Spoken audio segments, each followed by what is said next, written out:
It's time for the Pittsburgh Sports Reporters, an inside look at your teams in your city. Hello there, everybody, and welcome to the Pittsburgh Sports Reporters. Tim Benz here from 105.9 The X and 970 ESPN. Mike Prisuta from 970 and WDVE as well in the mornings of the DVE Morning Show. And David Todd from his show on 970 ESPN every day from 4 until 7.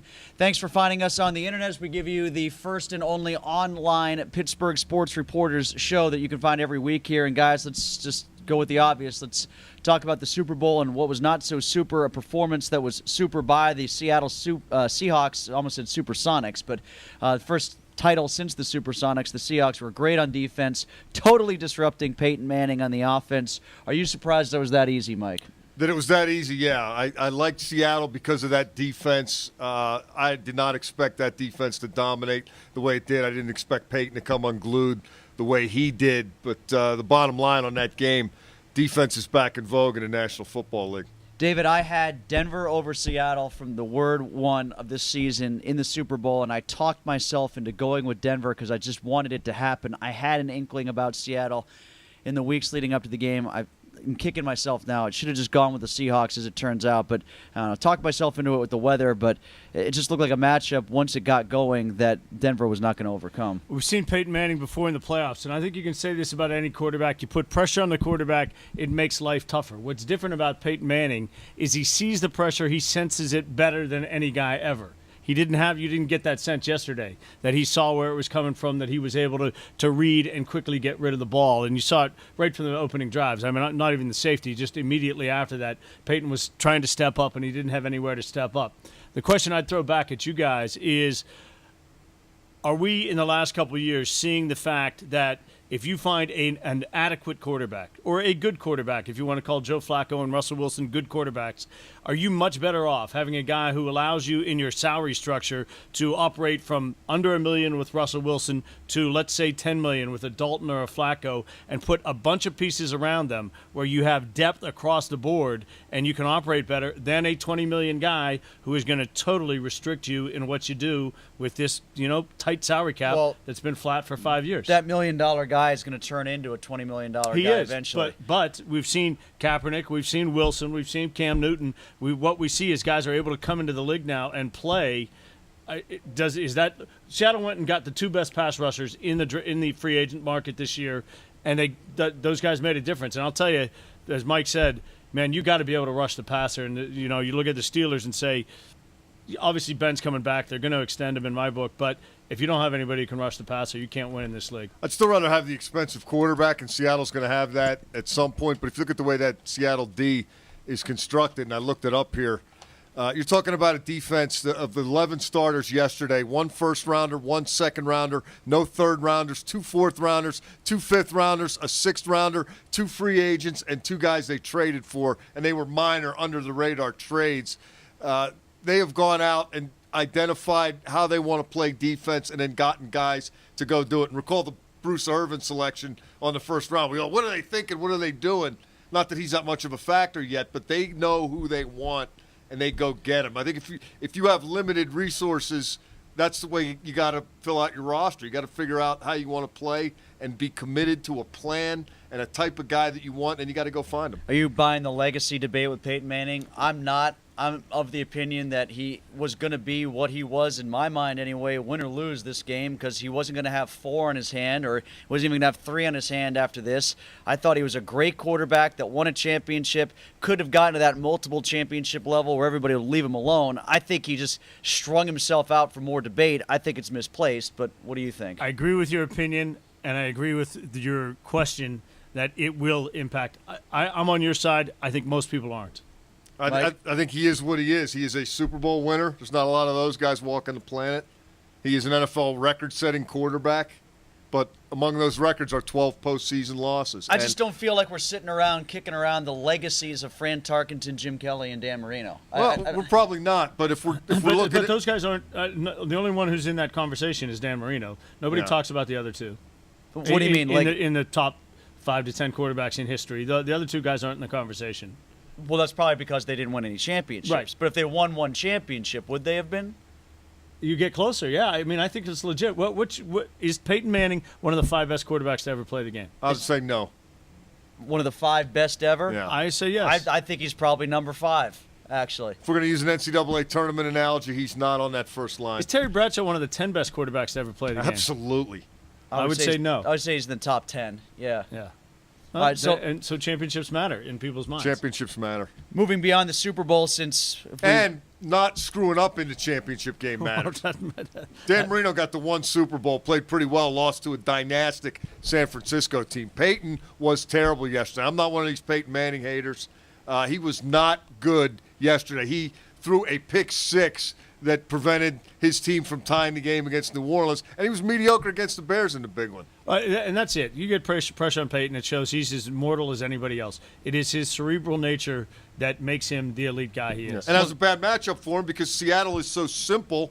They run, I'm told they run about 4 or 5 coverages. Right. There's nothing to dissect. Right. They just win one-on-one battles. You're not getting them out of anything. No, because they're not doing all that much. the happiest guy around is Bob Labriola, so he still has something to talk about every week when he's on with you during the night shows I on imagine 970. he enjoyed that game. Yeah, so he can finally go back to bashing Peyton again after it was looking a little dicey there for a while. But let's get beyond the Super Bowl because there's not much else to talk about X and O-wise from the game since it went so badly How for about Denver. the halftime show? Well, I was going to say, yeah, the thing that had me was the Coke commercial. That's just what had everybody going on Twitter anyway. I missed most of the commercials, but I have to say, Mike, and I wanted to bring this up to you because I'm not the most music savvy guy, and I'll put it out there. I'm generally entertained by most anything. And I was entertained, and most of the people I saw on Twitter were entertained by Bruno Mars. You apparently weren't. I don't know who that clown is, and I thought it was horrifically bad. Tim? I mean, I'm just glad that Chili Peppers was sprinkled in for one song. The best tweet I saw was they were playing Give It Away, Give It Away, Give It Away in honor of Peyton Manning. Would it be so awful to have, I don't know, the marching band from The Ohio State University come out and do the script Ohio and have the tuba player dot the I? I'm just surprised you referenced that it would be Ohio State Well, that would do it. you've had Bruce and you've had the Stones and Yeah, it's too much. Since we got here, the Super Bowl's out of control. It's a circus. It's not the championship game anymore. It's some kind of mega event. It is. Where people get stranded at train stations, where people don't have tickets. Stuck in elevators. They have tickets to get in, but they don't have seats once they get in. These ridiculous hour halftime shows, 5 hours of crap beforehand. Obama and O'Reilly debating each other on the pregame Let's show. just go back to the Packers against the Chiefs at 1 o'clock Sunday. That doesn't sell. In front of about 70,000 people in a 90,000-seat facility. All right, guys, a couple other things before we get too far along here. I wanted to get to hockey with the Olympics looming. We've now seen back-to-back the 2 guys who could start for Team USA and the guy who could start for Team Canada against the Penguins. What was your assessment of the Penguins weekend? And David, I'll start with you on this one. What was your assessment, particularly against Phoenix, when by Dan Bilesman's own admission, they really didn't test that guy enough to begin with? I don't think there's anything. Honestly, I was saying on Friday morning, there's nothing left to talk about with the Penguins. The trade deadline is important, and then the playoffs, because they've shown they can beat anybody. They've also shown that they can be terrible on different nights. It's the mid-50s in an 82-game season. There's nothing to get up for. They're going to win the Metropolitan. They're going to finish first or second in the Eastern Conference. To me, really, the only thing is what is Ratio going to do? Where is he going to fill the holes when it comes to March 5th and what's going to happen? Because on a night-to-night performance, I think all of us are looking for conversations to struggle through here to watch this team play. They've been great. The issues that they have are still the issues. I think lack of emotional control. You see it from Malkin. You see it from Neal. You still see it from Letang. That's hurt them in the past. Will it hurt them in the future? They don't seem to have it under control. How's Fleury going to play in the playoffs? Same questions we had at the start of the year are still there. Mike? I was horrified by Jonathan Quick's performance against the Penguins because not only did he give up 3 goals in the first period, he gave up a goal to a Russian, a goal to a Canadian, and a goal to a Finn. Yeah, that's bad. If Orpik or Paul Martin scored, it's not so bad. Dan Bosley addressed that in L.A. and said that body of work, Jonathan Quick's fine. I think Jonathan Quick's going to be the guy. I will say that Ryan Miller, when he came through town a week ago, was just a couple percentage points off the save percentage he had when he won the Vezina Trophy. And Ryan Miller was the MVP of the last Winter Olympics. I'll leave it at that. Who would you pick? They'll figure it out. You know what? I haven't studied it the way those guys have. They've been working on it, Bilesman, his staff, since the summer. I'm comfortable. They've got the right goals in mind and the right mindset on this. they'll pick the right guy. The other score I wanted to point out from the weekend, final score, Pitt basketball 45, Seahawks 43. Who won that Syracuse-Duke game? That was pretty good, too, in overtime. That was wait. I want you guys, how about a little congrats to your boys, RMU. You guys called the game Friday and Saturday. RMU on a roll. 2 more against Army, right? Let's plug those guys. 8-1-1 last 10, 4th place in the Atlantic Hockey Association. Those guys. If you're not listening to these guys, Tim and Mike on the call on 970 ESPN for all the home games. They're climbing up the ladder for sure. And, yeah, you should check them out. They're back on again with us in not this weekend, but next weekend. Next weekend, the 15th is the next game on 970 ESPN. Week from Saturday, Niagara. But just real fast about Pitt basketball against UVA. I mean, make a layup, make a shot. I right? hate saying it. I mean, really, It's I like hate, the Penguins. I hate saying this. It's the same old Pitt team. It's the same thing. They don't have guys who can create their own shot other than Lamar Patterson. They're a good team. They play hard, but they just don't have enough talent. It's just that simple. They don't have enough. They should have played at a higher pace against Virginia, tried to do some of the things they've been able to do. If I'm Jamie, and I don't think Jamie will do this, the freshmen have come on. They've played a little better. I give the freshmen lots of minutes here down the stretch because the only way to get past the second round is if one of the freshmen shows that they can be a really dominant player, and that may happen down the road, but it needs to happen now. Twice in a season, you shouldn't hold an opponent under 50 and lose. But that's happened. They have 2 losses holding an opponent under 50. Valid points all. I did watch that game. I enjoyed it just from the combative nature of it and how tough it was for both sides to get shots. And I think the battle level's still pretty high. And you're seeing periodic contributions from the freshmen. They do have to find another gear.